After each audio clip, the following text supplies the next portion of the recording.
بلکہ وہ ایسی چیز کی تکذیب کرنے لگے جس کو اپنے احاطہ علم میں نہیں لائے، اور ہنوز ان کو اس کا آخر نتیجہ نہیں ملا۔ جو لوگ ان سے پہلے ہوئے ہیں اسی طرح انہوں نے بھی جھٹلایا تھا، سو دیکھ لیجئے ان ظالموں کا انجام کیسا ہوا۔ اور ان میں سے بعض ایسے ہیں جو اس پر ایمان لے آئیں گے اور بعض ایسے ہیں کہ اس پر ایمان نہ لائیں گے، اور آپ کا رب مفسدوں کو خوب جانتا ہے۔ اور اگر آپ کو جھٹلاتے رہے تو یہ کہہ دیجئے کہ میرے لیے میرا عمل، تمہارے لیے تمہارا عمل، تم میرے عمل سے بری ہو اور میں تمہارے عمل سے بری ہوں۔ اور ان میں بعض ایسے ہیں جو آپ کی طرف کان لگائے بیٹھے ہیں کہ آپ بہروں کو سنتے ہیں کو کہ ان کو سمجھ بھی نہ ہو، اور ان میں بعض ایسے ہیں کہ آپ کو دیکھ رہے ہیں، پھر کیا آپ اندھوں کو راستہ دکھلانا چاہتے ہیں کو کہ ان کو بصیرت بھی نہ ہو۔ یہ یقینی بات ہے کہ اللہ لوگوں پر ظلم نہیں کرتا، لیکن لوگ خود ہی اپنی جانوں پر ظلم کرتے ہیں۔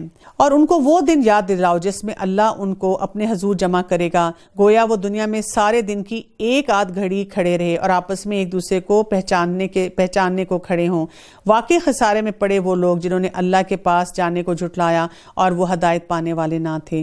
اور جس دن ان سے ہم وعدہ کر رہے ہیں ان میں سے کچھ تھوڑا سا اگر ہم آپ کو دکھلا دیں یا ہم آپ کو وفات دے دیں، سو ہمارے پاس تو ان کو آنا ہی ہے، پھر اللہ ان سب کے اعمال پر خود گواہ ہے۔ اور ہر امت کے لیے ایک رسول ہے۔ وَلِكُلِّ أُمَّةٍ رَسُولٌ فَإِذَا جَاءَ رَسُولُهُمْ قُضِيَ بَيْنَهُمْ بِالْقِسْطِ وَهُمْ لَا يُظْلَمُونَ۔ اور ہر امت کے لیے ایک رسول ہے، سو جب ان کا وہ رسول آ چکتا ہے اور ان کا فیصلہ انصاف کے ساتھ کیا جاتا ہے، ان پر کوئی ظلم نہیں کیا جاتا۔ اور یہ لوگ کہتے ہیں کہ یہ وعدہ کب ہوگا؟ اگر تم سچے ہو آپ فرما دیجئے میں اپنی ذات کے لیے تو کسی نفع کا اور کسی نقصان کا اختیار رکھتا ہی نہیں ہوں مگر جتنا اللہ کو منظور ہو۔ ہر امت کے لیے ایک معین وقت ہے، جب ان کا وہ معین وقت آ پہنچتا ہے تو ایک گھڑی نہ پیچھے ہٹ سکتا ہے اور نہ آگے سرک سکتا ہے۔ یعنی جب وہ وقت آ جائے گا تو کیا ہوگا؟ فَلَا يَسْتَأْخِرُونَ سَاعَةً وَلَا يَسْتَقْدِمُونَ۔ وہ وقت نہیں ٹلے گا، وہ وقت نہیں ہٹ سکتا۔ اب لوگوں کا کام کیا ہونا چاہیے کہ بجائے اس کے کہ اس وقت کے لیے ادھر ادھر پھرتے رہیں اور لوگوں سے بات چیت کرتے رہیں، اپنے وقت کو کسی کام میں لگائیں۔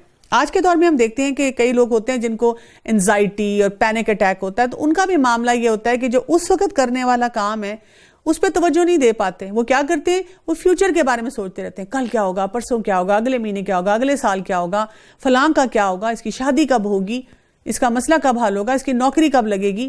تو اگر ہم ہر دن میں اس دن کے جو کرنے والے کام ہیں ان پہ توجہ دینی شروع کریں تو پھر ہمارے لیے اس قسم کی باتیں بھی جو ہیں وہ بہتری کی طرف جانا شروع ہو جاتی ہیں۔ تو یہ لوگ بھی قیامت کب آئے گی، آگے کیا ہوگا، اگر آپ نے اس کو دیکھنا ہی ہے تو یہ سوچیں کہ آج مجھے پھر اس کے لیے کیا کرنا ہے، کیونکہ وہ وقت جب آ جائے گا تو پھر کچھ ٹل نہیں سکے گا۔ آپ فرما دیجئے کہ یہ تو بتلاؤ کہ اگر تم پر اللہ کا عذاب رات کو آ پڑے یا دن کو تو عذاب میں کون سی چیز ایسی ہے کہ مجرم لوگ اس کو جلد مانگ رہے ہیں؟ کیا پھر جب وہ آ ہی پڑے گا اس پر ایمان لاؤ گے؟ ہاں اب مانا، حالانکہ تم اس کی جلدی مچا رہے تھے۔ پھر ظالموں سے کہا جائے گا کہ ہمیشہ کا عذاب چکھو، تم کو تمہارے کیے کا بدلہ ملا ہے۔ اور وہ آپ سے دریافت کرتے ہیں کہ کیا عذاب واقعی سچ ہے؟ آپ فرما دیجئے ہاں، قسم ہے میرے رب کی، وہ واقعی سچ امر ہے اور تم کسی طرح اللہ کو عاجز نہیں کر سکتے۔ اور اگر ہر جان جس سے ظلم کیا گیا ہے اس کے پاس اتنا ہو کہ ساری زمین بھر جائے تب بھی اس کو دے کر اپنی جان بچانے لگے، اور جب عذاب کو دیکھیں گے تو پشیمانی کو پوشیدہ رکھیں گے اور اس کا فیصلہ انصاف کے ساتھ ہوگا اور ان پر ظلم نہ کیا جائے گا۔ یعنی آپ دیکھیں ظلم کیا ہوتا ہے نا، کسی کو جو حق ملنا چاہیے، جس جگہ کوئی ہو اس کو وہاں سے ہٹا دیا جائے۔ اور اللہ سبحانہ تعالیٰ بار بار کہہ رہے ہیں کہ جو جہنم کی طرف جائیں گے، جن کو وہاں پہ فیصلہ ان کے حق میں نہیں ملے گا، اس سے ظلم نہیں ہو رہا، یہ انہوں نے خود اپنے لیے راستہ چنا۔ یاد رکھو کہ جتنی چیزیں آسمانوں میں اور زمین میں ہیں سب اللہ ہی کے ملک ہیں۔ یاد رکھو کہ اللہ کا وعدہ سچا ہے، لیکن بہت سے آدمی علم ہی نہیں رکھتے۔ وہی جان ڈالتا ہے اور وہی جان نکالتا ہے، اور تم سب اسی کے پاس لائے جاؤ گے۔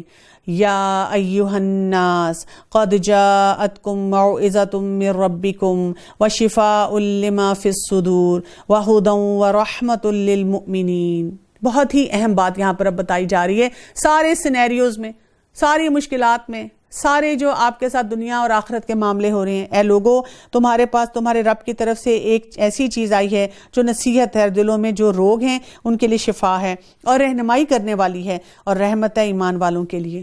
آپ دیکھیں کوئی انسان ہمیں ملتا ہے تو ہم کیا کرتے ہیں, کوئی بھی اپنا مسئلہ بیان کرے, مجھے یہ پریشانی ہے, میرا یہ مسئلہ حل نہیں ہو رہا ہے, میں اس چیز کے لیے رکاوٹ محسوس کر رہا ہوں, اور ہم جب اس کو کہتے ہیں قرآن پڑھو, قرآن سے اپنا تعلق مضبوط کرو, تو لوگ کہتے ہیں کہ ایک تو یہ جو دینی لوگ ہیں نا, یہ بڑے ون ٹریک مائنڈیڈ ہیں, ٹنل ویژن ہے ان کی, ان کو سمجھ نہیں آ رہی, میں اپنا مسئلہ بیان کر رہا ہوں, مجھے اس کا حل چاہیے, اور مجھے کہتے ہیں قرآن پڑھو.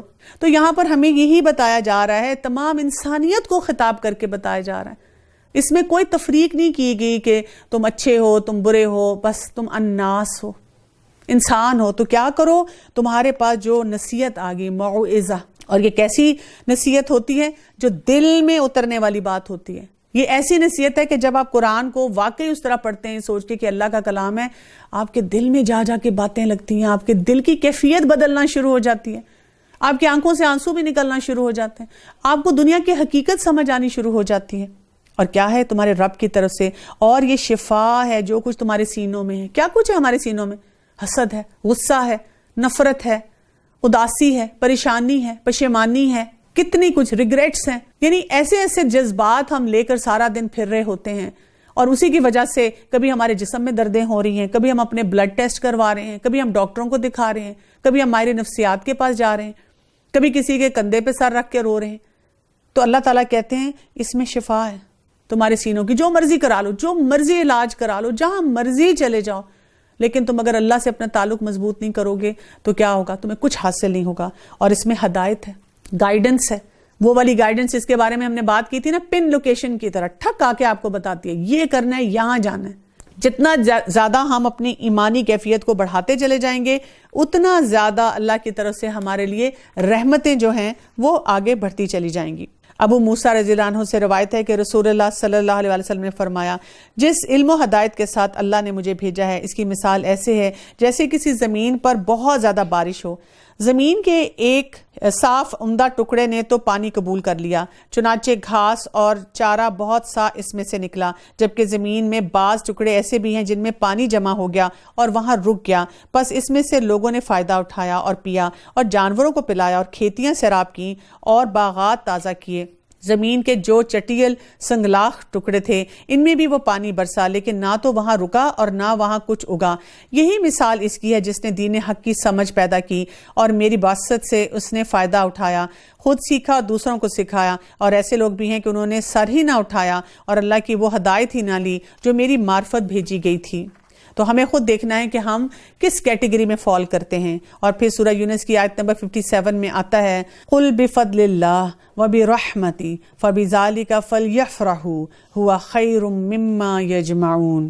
آپ کہہ دیجئے کہ بس لوگوں کو اللہ کے اس انعام اور رحمت پر خوشی ہونا چاہیے, اور اس سے بدرجہ بہتر ہے جس کو وہ جمع کر رہے ہیں. بہت ہی خوبصورت بات یہاں کی گئی ہے. سب سے پہلی بات تو آ رہی ہے کہ اللہ کا فضل اور رحمت. فضل کیا ہوتا ہے؟ وہ بونس جو ہم ڈیزرو نہیں کرتے لیکن اللہ ہمیں دے دیتا ہے. تو ہمارے پاس یہ فضل ہے اللہ تعالیٰ کا. اللہ تعالیٰ چاہتا تو ہمیں اس دنیا میں ایسے ہی بھیج دیتا, اور ہمیں کہتا کہ خود سے ایکسپلور کرو. ہمیں تو بھی لگتا ہے نا کہ بہت اچھی بات ہے ہم خود سے سوچتے اور اللہ تک پہنچتے. یہ تو ہماری سوچ کو شاید ریسٹرکٹ کیا جا رہا ہے, لیکن حقیقت یہ ہے کہ اللہ کا فضل ہے کہ اس نے ہمیں ایک اوپن بک ٹیسٹ دے دیا, ہر چیز ٹرانسپیرنٹ کر کے بتا دی. آخرت میں جب ہم جائیں گے تو ہمیں کسی معاملے میں یہ نہیں ہوگا کہ ہمیں نہیں پتا, جبکہ ہم قرآن مجید پڑھنے والے ہوں. دوسری بات یہ کہ کیا کہا گیا کہ اس وجہ سے جب ہم اپنے قرآن سے کنیکشن کو مضبوط کرتے ہیں تو ہماری کیفیت کیا ہونی چاہیے؟ فَبِذَالِكَ فَلْيَفْرَحُوا. یہ جو فرح, خوشی سے پھولے نہ سمانا. جیسے کسی انسان کو کوئی خزانہ مل جائے, کوئی بڑی اچھی جاب مل جائے, کوئی بڑا اچھا سٹیٹس مل جائے, کسی کی لاٹری نکل آئے, کسی کو کچھ بھی ایسی کامیابی ہو تو ہم بھاگے بھاگے کسی کے پاس آتے ہیں, بہت سپر ایکسائٹمنٹ میں اس کو کہتے ہیں تمہیں پتہ ہے مجھے کیا حاصل ہوا. اس کے مقابلے میں جب ہم قرآن مجید کو پڑھتے ہیں تو ہم کئی دفعہ کیا کرتے ہیں, ہم کہتے ہیں ہاں سمجھ تو بہت اچھی آتی ہے لیکن 2 گھنٹے بیٹھنا پڑتا ہے, کمر دکھنا شروع ہو جاتی ہے, تھکن ہونا شروع ہو جاتی ہے, نیند آنا شروع ہو جاتی ہے. تو ہمیں قرآن مجید سے اپنے تعلق کو مضبوط کرتے ہوئے بھی یہی سپر ایکسائٹمنٹ اپنے اندر لانی ہے کہ ہم پھولے نہ سمائے خوشی سے کہ یہ رمضان ہمارا قرآن کے ساتھ گزرا.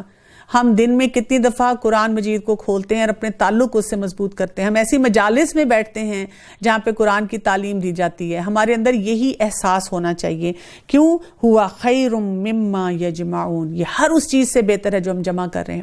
اپنے ارد گرد نگاہیں دورائیں, آپ کے گھر میں کیا ہے، آپ کی ڈریمز کیا ہیں، آپ کیا حاصل کرنا چاہتے ہیں، اور اس کے مقابلے میں قرآن مجید کو لے آئیں سامنے، اور پھر اپنے آپ کو بتائیں کہ اگر میرا تعلق قرآن مجید سے مضبوط ہو جاتا ہے اور یہ میری زندگی میں موجود ہے، تو اگر کسی اور چیز کی کوئی کمی بھی رہ جاتی ہے تو اٹ از نتھنگ، اس کے مقابلے میں وہ کچھ ویلیو نہیں رکھتی۔ آپ کہہ دیجئے کہ یہ تو بتاؤ کہ اللہ نے تمہارے لیے جو کچھ رزق بھیجا تھا، پھر تم نے اس کا کچھ حصہ حرام اور حلال قرار دے دیا۔ آپ پوچھیے کہ کیا تم کو اللہ نے حکم دیا تھا یا اللہ پر افطرا ہی کرتے ہو؟ اور جو لوگ اللہ پر جھوٹی افطرا باندھتے ہیں، ان کا قیامت کی نسبت کیا گمان ہے؟ واقعی لوگوں پر اللہ تعالیٰ کا بڑا ہی فضل ہے، لیکن اکثر لوگ قدر نہیں کرتے۔ اور آپ جس حال میں ہو اور قرآن میں سے جو کچھ بھی سنتے ہو اور پڑھتے ہو اور جو کام بھی کرتے ہو، ہم کو سب کی خبر ہے۔ جب تم اس کام میں مشغول ہوتے ہو اور آپ کے رب سے کوئی چیز ذرہ برابر بھی غائب نہیں، نہ ہی زمین میں اور نہ ہی آسمان میں، اور نہ کوئی چیز اس سے چھوٹی اور نہ کوئی چیز بڑی، مگر یہ سب کتاب مبین میں موجود ہے۔ یاد رکھو، اللہ کے دوستوں پر نہ کوئی اندیشہ ہے اور نہ ہی وہ غمگین ہوں گے، اور وہ ہیں جو ایمان لائے اور برائیوں سے پرہیز کرتے ہیں۔ ان کے لیے دنیا کی زندگی میں بھی اور آخرت میں بھی خوشخبریاں ہیں۔ اللہ تعالیٰ کی باتوں میں کچھ فرق نہیں ہوتا، اور یہی بہت بڑی کامیابی ہے۔ آپ دیکھیں کہ ہم بار بار جب بھی اللہ تعالیٰ کے ساتھ تقویٰ کی بنیاد پر اور اللہ کے سسٹم، اللہ کے قانون کی بنیاد پر اپنا تعلق بہتر کرنے کی بات آتی ہے یا اس سسٹم کو فالو کرنے کی بات آتی ہے، وہاں پہ اللہ سبحانہ وتعالیٰ کہتے ہیں هو الفوز العظیم، بہت بڑی کامیابی اس کو کہا جاتا ہے، الٹیمیٹ کامیابی جو ہے اس کو کہا جاتا ہے، کیونکہ ہماری اس دنیا میں رہتے ہوئے کامیابی کے معیار جو ہے بڑے فرق ہیں۔ میرا گھر بن جائے نا، میرے بچوں کی شادی ہو جائے نا، وہ سیٹ ہو جائے نا، نوکریاں اچھی مل جائے نا، ڈگریاں اچھی مل جائے نا، یہ کامیابی ہے۔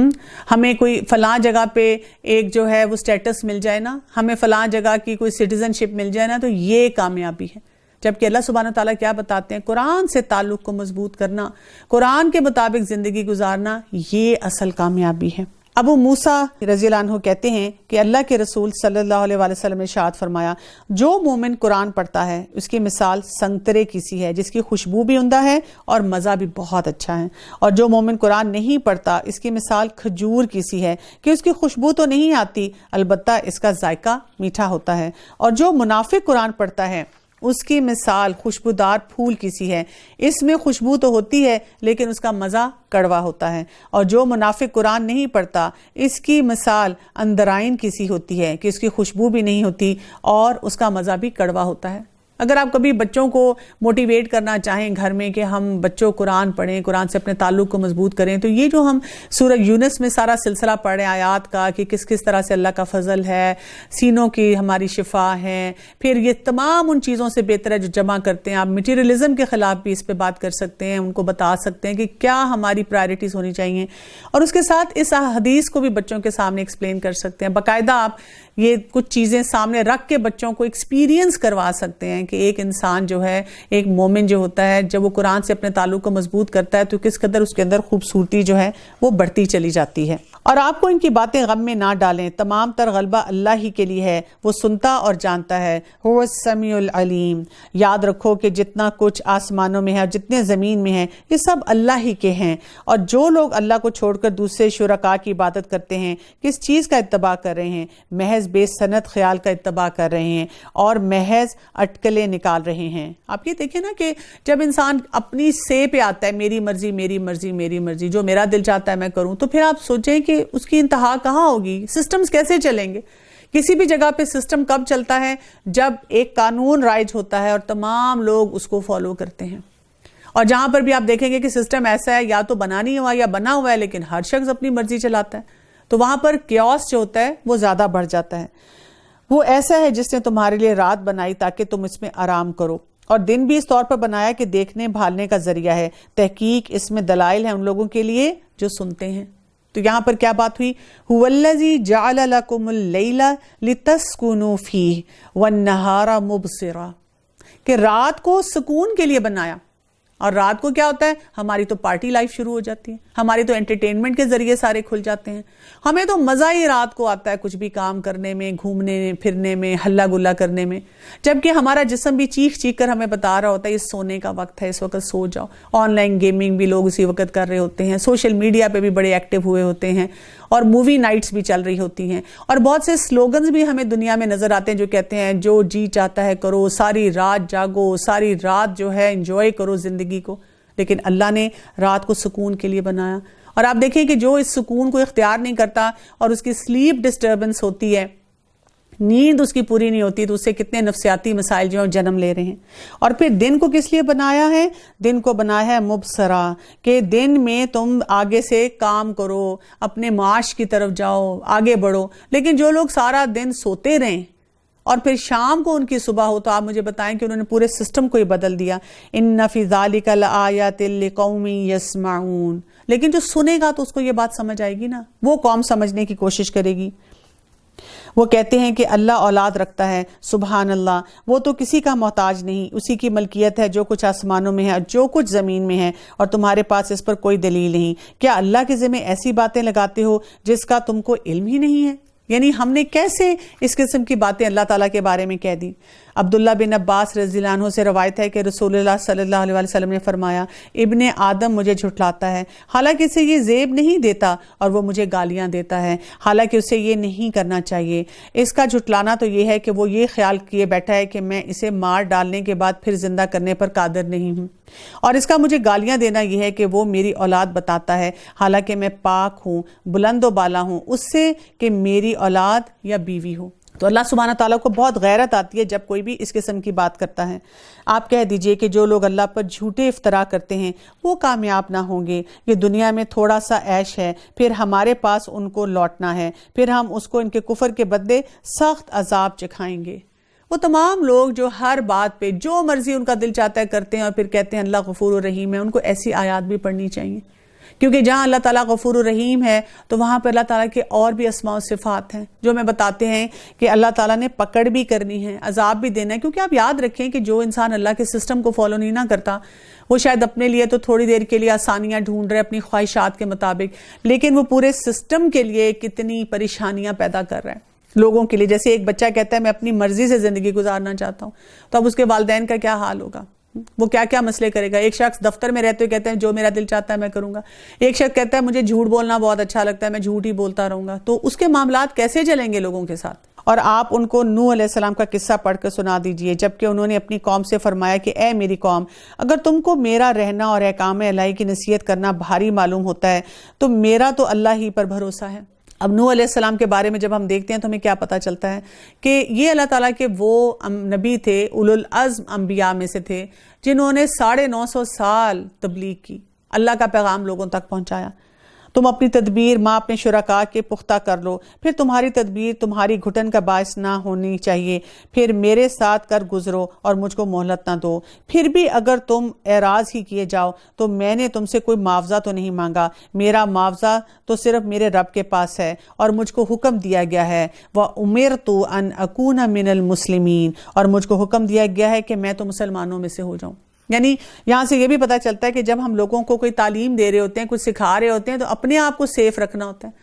کئی دفعہ کچھ لوگ دوسروں کو سکھانے کے لیے، ان کو امپریس کرنے کے لیے، دین کی طرف بلانے کے لیے خود ہی غلط کاموں میں الجھنا شروع ہو جاتے ہیں۔ سو وہ لوگ ان کو جھٹلاتے رہے، بس ہم نے ان کو اور جو ان کے ساتھ کشتی میں تھے ان کو نجات دی اور ان کو جانشین بنایا، اور جنہوں نے ہماری آیتوں کو جھٹلایا تھا ان کو غرق کر دیا۔ سو دیکھنا چاہیے کیسا انجام ہوا ان لوگوں کا جو ڈرائے جا چکے تھے۔ پھر نوح کے بعد ہم نے اور رسولوں کو ان کی قوموں کی طرف بھیجا، سو وہ ان کے پاس روشن دلیلیں لے کر آئے، بس جس چیز کو انہوں نے اول میں جھوٹا کہا تھا یہ نہ ہوا کہ پھر ان کو مان لیتے۔ اللہ تعالیٰ اسی طرح حد سے بڑھنے والوں کے دلوں پر بند لگا دیتا ہے۔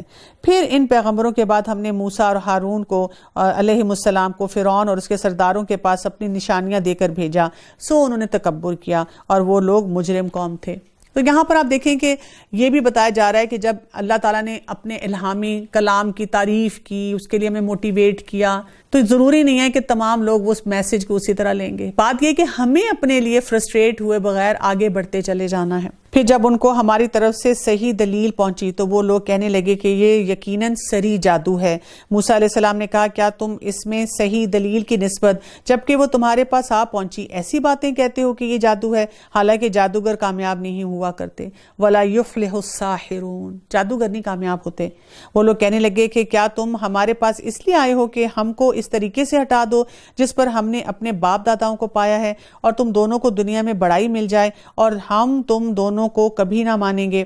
اور فرعون نے کہا کہ میرے پاس تمام ماہر جادوگر کو حاضر کرو۔ اور پھر جب جادوگر آئے تو موسیٰ علیہ السلام نے ان سے فرمایا کہ ڈالو جو کچھ تم ڈالتے ہو۔ سو جب انہوں نے ڈالا تو موسیٰ نے فرمایا یہ جو کچھ تم لائے ہو یہ تو جادو ہے۔ یقینی بات یہ ہے کہ اللہ اس کو ابھی درم بھرم کیے دیتا ہے۔ اللہ تعالیٰ ایسے فسادیوں کو کام بننے نہیں دیتا، اور اللہ حق کو اپنے فرمان سے ثابت کر دیتا ہے، گو مجرم کو کیسا ہی ناگوار گزرے۔ وَيُحِقُّ اللَّهُ الْحَقَّ بِكَلِمَاتِهِ وَلَوْ كَرِهَ الْمُجْرِمُونَ، اور اللہ حق کو اپنی فرمان سے ثابت کر دیتا ہے، وہ مجرم کو کیسا ہی ناگوار گزرے۔ پس موسیٰ پر ان کی قوم میں سے صرف قدر قلیل آدمی ایمان لائے، وہ بھی فرعون سے اور اپنے حکام سے ڈرتے ڈرتے کہ کہیں ان کو تکلیف پہنچائے۔ اور واقع میں فرعون اس ملک میں زور رکھتا تھا، اور یہ بھی بات تھی کہ وہ حد سے باہر ہو جاتا تھا۔ تو آپ دیکھیں کہ کئی دفعہ ایسے ہی ہوتا ہے کہ جب کوئی انسان بہت ظالم ہوتا ہے اور وہاں پر جس طریقے سے رہ رہا ہوتا ہے تو باقی لوگ ڈر ڈر کے آگے بڑھ رہے ہوتے ہیں کہ اللہ کے کلام کی طرف ہم کس طرح سے جائیں۔ موسیٰ علیہ السلام نے فرمایا میری قوم اگر تم اللہ پر ایمان رکھتے ہو تو اسی پر توکل کرو اگر تم مسلمان ہو۔ بہت ہی خوبصورت طریقے سے بتا دیا گیا یہاں پر کہ اصل کام کرنے والا کیا ہے کہ آپ اللہ پر توکل رکھیں۔ انہوں نے عرض کیا ہم نے اللہ ہی پر توکل کیا۔ فَقَالُوا عَلَى اللَّهِ تَوَكَّلْنَا رَبَّنَا لَا تَجْعَلْنَا فِتْنَةً لِلْقَوْمِ الظَّالِمِينَ، اور اے ہمارے پروردگار ہم کو ان ظالموں کا فتنہ نہ بنا۔ وَنَجِّنَا بِرَحْمَتِكَ مِنَ الْقَوْمِ الْكَافِرِينَ، اور ہم کو اپنی رحمت سے ان کافر لوگوں سے نجات دے دے۔ تو اس سے کیا پتہ چلتا ہے کہ جب انسان کی زندگی میں مشکلات آنا شروع ہوں، خاص طور پہ جب دین کو فالو کر رہا ہو، تو وہاں پہ دعاؤں کا سہارا لینا چاہیے، اللہ سے اپنے تعلق کو اور مضبوط کرنا چاہیے۔ صرف ایسے بکھیڑوں میں نہیں پڑنا چاہیے کہ جگہ جگہ بیٹھ کے ہم اپنا کتھارسس کریں کہ او اس کی وجہ سے یہ ہو گیا، اس نے مجھے یہ کہہ دیا، اور پھر اپنے ہی موریل کو ڈاؤن کریں، بلکہ اللہ سے وابستگی کو مضبوط کریں۔ اور ہم نے موسیٰ علیہ السلام سے اور ان کے بھائی کے پاس وہی بھیجی کہ تم دونوں اپنے ان لوگوں کے لیے مصر میں گھر برقرار رکھو، اور تم سب اپنے انہی گھروں کو نماز پڑھنے کی جگہ قرار دو اور نماز کی پابند رہو، اور آپ مسلمانوں کو بشارت دے دیجئے۔ یعنی آپ دیکھیں کہ ان کو بھی نماز کی پابندی کے لیے یہاں پر کہا گیا۔ اور موسیٰ نے عرض کیا اے ہمارے رب تو نے فرعون کو اور اس کے سرداروں کو سامان زینت اور طرح طرح کے مال دنیا زندگی میں دیے، اے ہمارے رب وہ تیری راہ سے گمراہ کریں، اے ہمارے رب ان کے مالوں کو نیست و نابود کر دے اور ان کے دلوں کو سخت کر دے سو یہ ایمان نہ لانے پائیں یہاں تک کہ دردناک عذاب کو دیکھ لیں۔ یعنی ایک وقت آتی ہے نا کہ حجت تمام ہو جاتی ہے، آپ ایک انسان کو کتنے چانسز دیتے رہتے ہیں کہ یہ ٹھیک ہو جائے گا، یہ بہتر ہو جائے گا، لیکن وہ ہے کہ سننے کے لیے تیار نہیں ہوتا۔ حق کے تعالیٰ نے فرمایا کہ تم دونوں کی دعا قبول کر لی گئی ہے، سو تم ثابت قدم رہو اور ان لوگوں کی راہ پر نہ چلنا جن کو علم نہیں۔ اور ہم نے بنی اسرائیل کو دریا سے پار کر دیا، پھر ان کے پیچھے پیچھے فرعون اپنے لشکر کے ساتھ ظلم و زیادتی کے ارادے سے چلا، یہاں تک کہ جب ڈوبنے لگا تو کہنے لگا کہ میں ایمان لاتا ہوں اس خدا پر جس پر بنی اسرائیل ایمان لائے اور اس کے سوا کوئی معبود نہیں، اور میں مسلمانوں میں سے ہوں۔ جواب دیا گیا اب ایمان لاتا ہے؟ الآن وقد عصیت قبل وکنت من المفسدین، کہ اب تو ایمان لاتا ہے اور پہلے سرکش کرتا رہا اور مفسدوں میں داخل ہو گیا۔ سو آج ہم صرف تیری لاش کو نجات دیں گے تاکہ تو ان کے لیے نشان عبرت ہو جو تیرے بعد ہیں، اور حقیقت یہ ہے کہ بہت سے آدمی ہماری نشانیوں سے غافل ہیں۔ اور ہم دیکھتے ہیں کہ فرعون کی ممی جو ہے اس وقت پریزروڈ حالت میں موجود ہے ان کے میوزیمز میں، جن کو جا کر بہت سے لوگ دیکھتے ہیں، لیکن اصل بات جو یاد رکھنے کی ہے کہ کیا وہ عبرت کی نگاہ سے دیکھتے ہیں؟ کیا وہ اس بات کو حقیقت کو سمجھتے ہیں کہ یہاں سے ہم نے کیا سبق اپنے لیے حاصل کرنا ہے؟ اور ہم نے بنی اسرائیل کو بہت اچھا ٹھکانہ رہنے کو دیا اور ہم نے انہیں پاکیزہ چیزیں کھانے کو دیں، سو انہوں نے اختلاف نہیں کیا یہاں تک کہ ان کے پاس علم آ پہنچا۔ یقینی بات یہ ہے کہ آپ کا رب ان کے درمیان قیامت کے دن ان امور میں فیصلہ کرے گا جن میں وہ اختلاف کرتے ہیں، پھر اگر آپ ان کی طرف سے شک میں ہیں جس کو ہم نے آپ کے پاس بھیجا ہے تو آپ ان لوگوں سے پوچھتے رہیے جو آپ سے پہلے کتاب کو پڑھتے ہیں، بے شک آپ کے پاس آپ کے رب کی طرف سے سچی کتاب آئی ہے، آپ ہرگز شک کرنے والوں میں سے نہ ہوں اور نہ ان لوگوں میں سے ہوں جنہوں نے اللہ تعالیٰ کی آیات کو جھٹلایا، کہیں آپ خسارہ پانے والوں میں سے نہ ہو جائیں۔ دیکھیں کیسی وارننگز آ رہی ہیں، بار بار سمجھایا جا رہا ہے، بتایا جا رہا ہے۔ اصل مسئلہ یہ ہے کہ ہم سننے کے لیے تیار نہیں ہیں۔ یقیناً جن لوگوں کے حق میں آپ کے رب کی بات ثابت ہو چکی وہ ایمان نہ لائیں گے، کو ان کے پاس تمام نشانیاں پہنچ جائیں جب تک کہ وہ دردناک عذاب کو نہ دیکھ لیں۔ یہ بالکل ایسے ہی ہے نا کہ ایک اسٹوڈنٹ کلاسز بنک کرتا ہے، ٹیچر کو تنگ کرتا ہے، رولز ریگولیشنز کو فالو نہیں کرتا، تو ٹیچر پہلے ہی بتا دیتی ہے کہ اس نے نہیں پاس ہونا، یہ نہیں کچھ کرنے والا، کیونکہ آپ کا ٹریک ریکرڈ جو ہے وہ بتا دیتا ہے کہ آپ کس ڈائریکشن میں جا رہے ہیں۔ چنانچہ کوئی بستی ایمان نہ لائی کہ ایمان لانا ان کو نافع ہوتا سوائے یونس کی قوم کے، جب وہ ایمان لے آئے تو ہم نے رسوائی کے عذاب کو دنیا کی زندگی میں ان پر سے ٹال دیا اور ان کو ایک خاص وقت تک کے لیے دنیا کی زندگی کا فائدہ اٹھانے دیا۔ اور اگر آپ کا رب چاہتا تو تمام روئے زمین کے لوگ سب کے سب ایمان لے آتے، تو کیا آپ لوگوں پر زبردستی کر سکتے ہیں یہاں تک کہ وہ مومن ہی ہو جائیں؟ حالانکہ کسی شخص کا ایمان لانا اللہ کے حکم کے بغیر ممکن نہیں، اور اللہ تعالیٰ نے بے عقل لوگوں پر گندگی ڈال دیتا ہے۔ آپ کہہ دیجئے کہ تم غور کرو کہ کیا کیا چیزیں آسمانوں میں اور زمین میں ہیں، اور جو لوگ ایمان نہیں لاتے ان کو نشانیاں اور دھمکیاں کچھ فائدہ نہیں پہنچاتی۔ دیکھتے ہی نہیں ہے، جو انسان کہے کہ نہیں مجھے کچھ نظر ہی نہیں آ رہا۔ جیسے آپ دیکھیں بچوں کے سامنے کھانے کی ٹیبل پر اتنا کچھ رکھیں، وہ کہتے ہیں کیا ہے، اور آپ کے بیٹا اللہ کتنی نعمتیں، کہتے ہیں کیا ہے، دال ہے، سبزی ہے، اور کیا ہے، پانی ہے، ہمیں تو یہ نہیں چاہیے۔ تو جب آپ اس ڈائریکشن میں، اس فوکس کی طرف نہ، آپ اپنی کوئی تربیت ہی نہ کرنے چاہتے ہو تو پھر آپ کو کیسے کچھ نظر آئے گا؟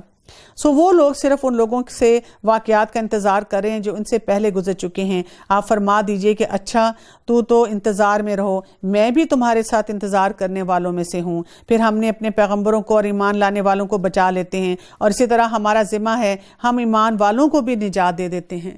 یعنی یہ اللہ تعالیٰ اپنی طرف ذمہ کر رہے ہیں، حقاً علینا ننجی المؤمنین، کہ یہ اللہ کے ذمہ ہے کہ اللہ نے ایمان والوں کو بچانا ہے۔ آپ کہہ دیجئے کہ اے لوگو، اگر تم میرے دین کی طرف سے شک میں ہو تو میں معبودوں کی عبادت نہیں کرتا جن کی تم اللہ کو چھوڑ کر عبادت کر رہے ہو، لیکن ہاں اس اللہ کی عبادت کرتا ہوں جو تمہاری جان قبض کرتا ہے، اور مجھ کو یہ حکم دیا گیا ہے کہ میں ایمان لانے والوں میں سے بنوں۔ وَأُمِرْتُ أَنْ أَكُونَ مِنَ الْمُؤْمِنِينَ، اُمِرْتُ حکم دیا گیا ہے، یعنی ہمیں بھی اپنے اوپر کیا لاگو کرنا ہے کہ جب سارے معاملات ہو گئے تو باقی ہم اللہ پہ چھوڑ دیں اور اپنے لیے فیصلہ درست کریں، اور یہ کہ اپنا رخ یکسو ہو کر اس دین کی طرف کر لینا اور کبھی مشرکوں میں سے نہ ہونا، اور اللہ کو چھوڑ کر ایسی چیز کی عبادت مت کرنا جو تجھ کو نہ کوئی نفع پہنچا سکے اور نہ کوئی نقصان دے سکے۔ پھر اگر ایسا کیا تو تم اس حالت میں ظالموں میں سے ہو جاؤ گے، اور اگر تم کو اللہ کی کوئی تکلیف پہنچے تو بجز اس کے اور کوئی ان کو دور کرنے والا نہیں،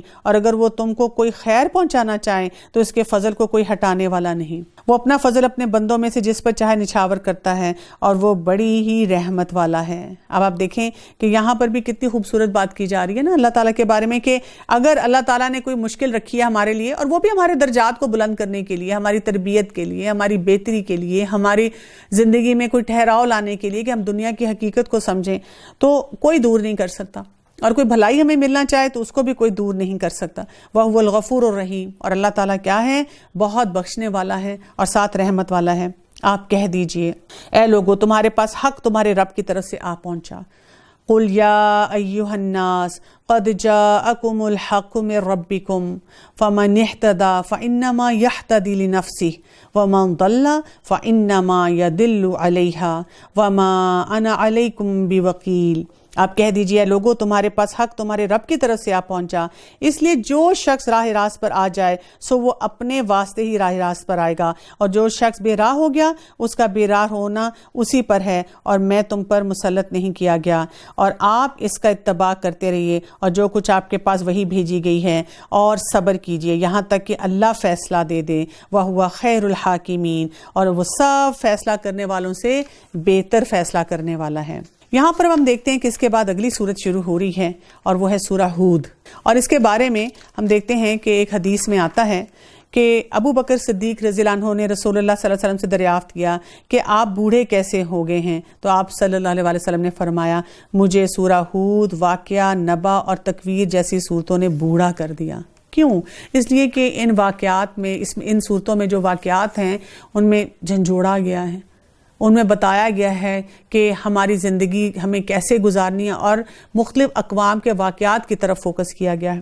بسم اللہ الرحمن الرحیم، الف لام را، کتاب احکمت آیاتہ ثم فصلت من لدن حکیم خبیر۔ الف لام را، یہ ایک ایسی کتاب ہے کہ اس کی آیتیں محکم ہیں، پھر صاف صاف بیان کی گئی ہیں ایک حکیم اور باخبر کی طرف سے۔ یہ کہ تم اللہ کے سوا کسی کی عبادت مت کرو، میں تم کو اللہ کی طرف سے ڈرانے والا اور بشارت دینے والا ہوں، اور یہ کہ تم لوگ اپنے گناہ اپنے رب سے معاف کرواؤ، پھر اسی کی طرف متوجہ ہو، وہ تم کو وقت مقرر تک اچھا سامان زندگی دے گا اور ہر زیادہ عمل کرنے والے کو زیادہ ثواب دے گا، اور اگر تم لوگ اعراض کرتے ہو تو مجھ کو تمہارے لیے ایک بڑے دن کے عذاب کا اندیشہ ہے۔ تم کو اللہ ہی کے پاس واپس جانا ہے اور وہ ہر چیز پر پوری قدرت رکھنے والا ہے۔ یاد رکھو وہ لوگ اپنے سینوں کو دوہرا کیے دیتے ہیں تاکہ اپنی باتیں اللہ سے چھپا رکھیں۔ یاد رکھو کہ وہ لوگ جس طرح اپنے کپڑے لپیٹتے ہیں وہ اس وقت بھی سب جانتا ہے جو کچھ تم چھپاتے ہو، جو کچھ ظاہر کرتے ہیں۔ بالیقین وہ لوگوں کے اندر کی باتوں کو جانتا ہے۔ انہ علیم بذات الصدور۔ تو اللہ تعالیٰ سے کوئی بھی معاملہ جو ہے وہ چھپا نہیں ہوا۔ وآخر دعوانا ان الحمد للہ رب العالمین، سبحانک اللہم وبحمدک، اشہد ان لا الہ الا انت، استغفرک واتوب الیک۔ السلام علیکم ورحمۃ اللہ وبرکاتہ۔